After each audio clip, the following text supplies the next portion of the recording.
Shalom, selamat pagi Bapak Ibu Saudara yang dikasihi Tuhan. Kita berjumpa kembali melalui perenungan firman Tuhan. Mari kita berdoa. Bapa kami yang di surga, kami sungguh bersyukur kami boleh menghirup udara yang baru untuk boleh kami nikmati dalam hidup ini.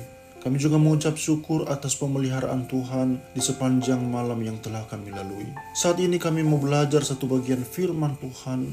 Kami memohon hikmat supaya kami memahami dan terus belajar untuk mau melakukan kebenaran firman. Di dalam nama Tuhan Yesus Kristus kami berdoa. Amin. Bacaan firman Tuhan di dalam Kisah Para Rasul pasal 2 ayat 14 sampai 28 dengan tema fitnah dibalas kebenaran. Maka bangkitlah Petrus berdiri dengan ke-11 rasul itu, dan dengan suara nyaring ia berkata kepada mereka, "Hai kamu orang Yahudi dan kamu semua yang tinggal di Yerusalem, ketahuilah dan camkanlah perkataanku ini." Demikian pembacaan firman Tuhan di dalam ayat ke-14. Bapak, Ibu, dan saudara-saudari yang dikasihi Tuhan, fitnah lebih kejam daripada pembunuhan. Fitnah adalah pembunuhan karakter. Pernahkah Anda difitnah oleh seseorang? Lalu bagaimana merespon fitnahan itu? Marah, ingin balas dendam, atau tetap dengan kasih tetapi tegas mengatakan kebenaran? Pilihan terakhir inilah yang diambil oleh Petrus dan para rasul. Kadangkala memang berdiam diri, tidak menjawab fitnahan itu lebih baik, seperti yang dicontohkan Tuhan Yesus. Namun, jika tuduhan itu bisa merusak berita Injil, maka kita tidak boleh berdiam diri. Petrus menyatakan bahwa dirinya dan para rasul yang lain tidak mabuk. Petrus juga menyatakan bahwa yang terjadi pada mereka adalah penggenapan nubuat Nabi Yoel tentang janji pencurahan Roh Kudus kepada semua orang percaya. Dengan hikmat Tuhan, Petrus menggunakan fitnahan atau tuduhan itu sebagai kesempatan untuk menyampaikan kebenaran Injil kepada orang banyak. Ini menunjukkan bahwa Petrus mengasihi mereka. Dua hal penting yang Petrus tekankan dalam pemberitaan Injil adalah tentang dosa dan tentang Yesus.